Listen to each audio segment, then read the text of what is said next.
I apologize for the short update, but things have gotten a little crazy around here. I'm not sure how often I'll be able to update going forward, but I really appreciate all the support you guys have given me, and while I only have a couple of stories to share with you, I'll be interested in seeing what you all think. A firefighter who was helping us at the training op told me about a call he'd gone on, supposedly to help rescue a kid from an absolutely massive tree. He said they didn't give him details, just that they needed him to come out and help because they lacked the proper equipment. He'd been called out specifically because this thing was so huge that the search and rescue officers didn't feel safe trying to climb it. He'd been a tree trimmer before joining the fire department, so it was easy enough for him to grab his old equipment and come help out. He was led about 2 miles, and the team stopped at one of the biggest trees in the area and pointed up. He laughed and asked the op captain how the kid had gotten up there, made some joke about the old cat in the tree, but the captain just shook his head and told him to get up there and get the kid down. He said he knew something was up, but he didn't push it. He said that as he climbed the tree, he started wondering if they were playing a prank on him. There was no way this kid should have been able to climb this fucking thing. It was massive at the base, but about halfway up it started tapering, and I almost had to turn back a few times because I really didn't think it was gonna hold me. But he said he kept going, and when he was just about at the top, he saw a flash of blue in the branches. I saw the kid's shirt sort of caught in a branch and called out to him and told him to come near me if he could, but he didn't say anything.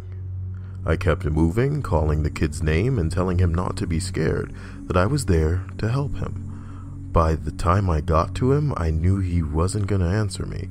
I found him, or what was left of him, cradled in the fork of a branch, and the fact that he was up there was sheer luck. If he'd fallen any other way, he'd have come crashing down. It wouldn't have mattered, though, because the kid was dead long before he ended up in that tree. I don't know who put him there, or how, or why, but it was fucking sick. This kid's intestines had popped out of his mouth and were hanging in the branches. It was like some sick fucking Christmas tree, the way they were draped all over everything. I got a better look and saw they'd even come out of his ass. His guts were hanging out of the bottom of his pants. His eyes were gone, I assume shoved out from whatever force caused him to fucking pop like a stress ball. You ever see a body that's been floating in water for a long time? How their tongues kinda swell up and stick out? His was like that. I remember because there were flies crawling all over it.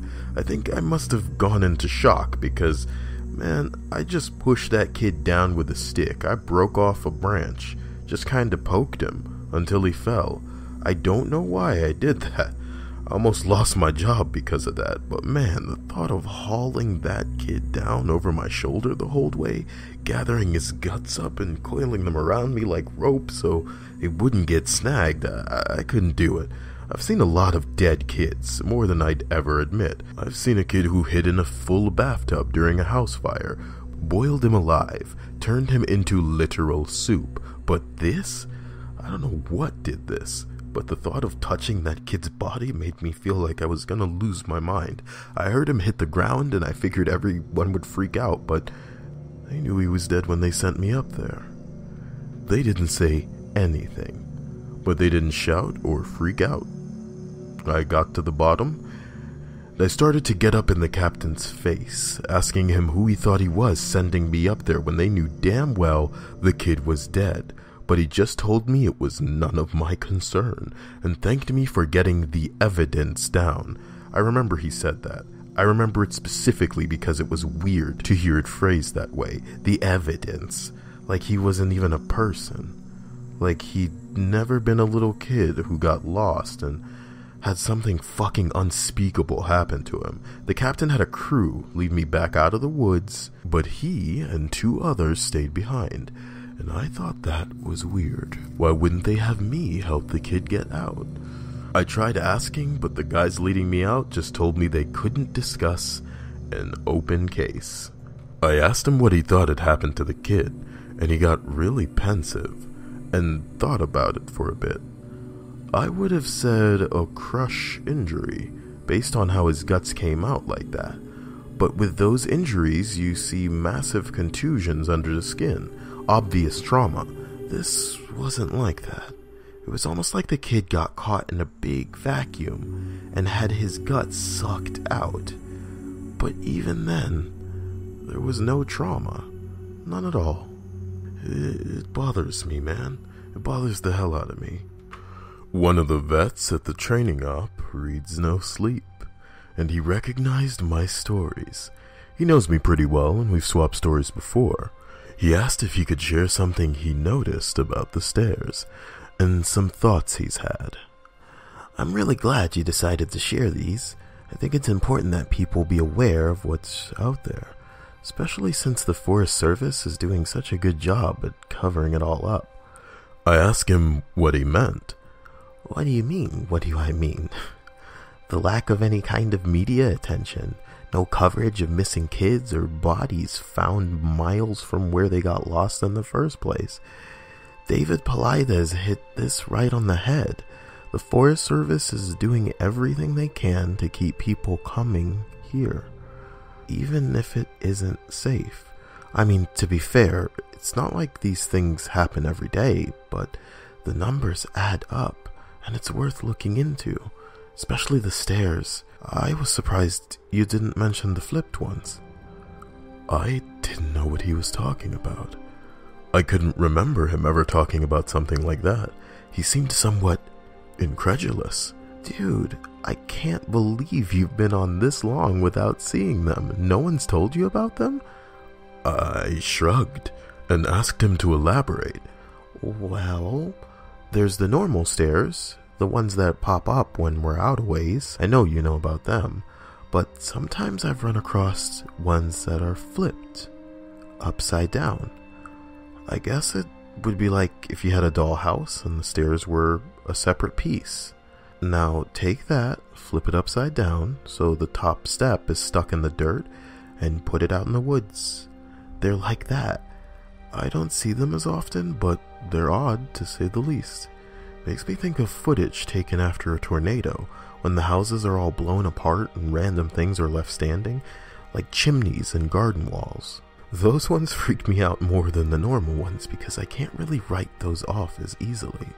I don't scare easily, like most of us who work out here, but the idea stuck with me, and it bothers me. I'm going to try and find more out about them. He also mentioned how many people were bothered by the guy with no face. He got really excited and told me he'd seen something similar. I was out on a training exercise a few years ago. I was camped out in my tent, and I heard someone walking around the outside of the camp. We were told not to wander far, which you know, so I wondered if it was a rookie who'd gotten up to pee and couldn't find his way back. Remember that guy in our group a few years back who almost fell off the damn mountain? Well, I'm paranoid about that happening again, so I get up to see what's going on. I went to the edge of the camp and I called to whoever it was and told them that camp was this way, but they kept going back out into the woods, so I went after them. I know it was stupid, but I was half asleep and I just really didn't want to deal with some idiot getting hurt. I followed this thing on a dead straight course for about a mile, and then it stopped on the edge of a little river. I could see the outline of it because the water was reflecting the moon, and it looked just like an ordinary guy. He had a pack on, and it looked like he was facing me. I asked if he was okay, if he needed help, and he cocked his head like he didn't understand me. I always have my pocket knife on me, and it's got a little thumb light attached to it, so I turned that on and lit up his chest so I wouldn't blind him. He was breathing slow and deep, so I wondered if he was sleepwalking.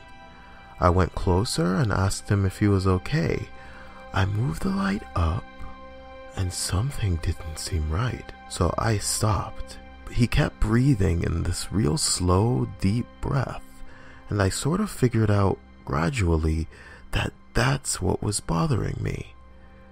It was like he was pretending to breathe, but not actually doing it. His breaths were too even and deep, and all his movements were exaggerated, like his shoulders going up and his chest moving. I told him to identify himself, and he made this muffled noise. I moved the light up, and I shit you not, this guy had no face, just smooth skin. I freaked out, and I sort of fumbled my light, but I saw him move toward me, but he didn't actually move.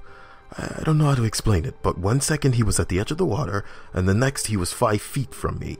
I never looked away or blinked. It was like he moved so fast my brain couldn't keep up. I tripped and fell on my ass, and I could see this line open up on his throat. It stretched up to his ears, and his head tilted back, and he smiled at me with his throat. There wasn't any blood, just this gaping dark hole, and I swear he smiled at me with this gash in his throat. I got up and I ran as fast as I could back to camp. I couldn't hear him following me, but I felt like he was always right behind me, even though when I looked back, I couldn't see him. I calmed down when I got back to camp. The fire was still going, and I guess that pack mentality of being with other people made me stop and breathe a little. I waited by the fire to see if he'd followed me there, but I didn't hear anything else for a few hours. So I went back to bed. I know it sounds weird, but the whole thing was just so surreal that it was almost like I immediately wrote it off as my imagination. We were telling ghost stories one night, before bed, just to scare each other and poke fun at whoever got creeped out. Most of the time it's the rookies, but one woman told a story that actually managed to get under my skin a little bit. And I know the same was true for others. She said it was true, but then again, every ghost story told around a campfire is true. Somehow, though, I don't think she was making it up. It had that ring of truth that only really traumatizing events have. She said that when she was a kid, she and her friend used to go out into the woods behind her house a lot. She lived in northern Maine, where there's lots of dense, unpopulated national forest. She said the woods up there aren't like they are here. They're so thick in places that the trees block out the sun almost completely. She and her friend grew up there, so they weren't scared of being out there alone, but they did always maintain a sense of caution in certain areas. She said it was never really talked about, but they always knew not to go more than a mile or two beyond their homes. The adults never said why, but it was an unspoken rule that no one ventured out that far. She and a friend made up stories about bears as big as houses that lived out there, and they used to scare each other by hiding and making growling noises while the other searched for them. She said one summer, there was a series of awful storms that blew down a lot of trees and set one part of the forest a few miles behind her house on fire. Fire crews got it under control, but she said some of them came back not quite the same. It was like they'd been to war. You could tell who'd really gotten scared because they had the same look on their faces. I think it's called shell shock. My friend and I said they were like walking dead people. They didn't smile or say anything if you went up to them, and most of them left town as soon as everything was over. I asked my parents about it, but they said they didn't know what I was talking about. Once everyone was told the woods were safe again, my friends and I decided to try and hike out to where the fire had been. We didn't tell our parents where we were going, and it was pretty exciting to think that we were disobeying them like that. We hiked out about 2 miles or so, and we started seeing burnt trees and stuff. I remember my friend got really upset because we found the skeleton of a deer curled up under a tree, and I practically had to drag her away. She wanted to bury it, but I didn't want her touching it because its antlers were weird. I can't remember why. I just remember thinking that there was something wrong with them, and I didn't want either of us going near it. The farther we went, the more burnt everything got. Eventually, there were no standing trees, and it was like being on another planet. Almost nothing green. just brown and black everywhere. We were standing there looking at it all, and we both heard something shouting in the distance. I panicked because I thought it was my dad, and that he was going to tell me I was grounded. My friend broke off and went to go hide behind a big rock because she said she didn't want to be caught out there. Her parents had forbidden her to come out into the woods at all, and she'd lied and told them we were going to a movie. I followed her, and we kept listening. I could hear this voice getting closer, and I realized they were calling for help. I thought maybe it was some hiker who'd gotten lost and needed directions back to town. That used to happen all the time, so I was used to helping people out. I heard him following my voice, so I kept calling out until I saw him running in the distance. He got closer, and I could see that his face was all red.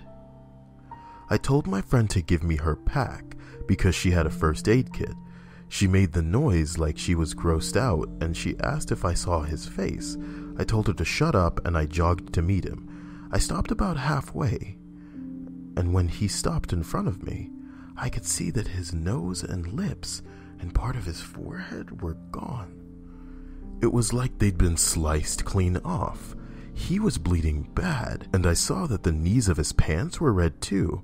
I took a step back, but I was too scared to move much, and he grabbed my shoulders. It felt like I got a shock, and he jerked back. He started babbling, and I couldn't tell what he was saying, except that he'd keep asking how long he'd been gone.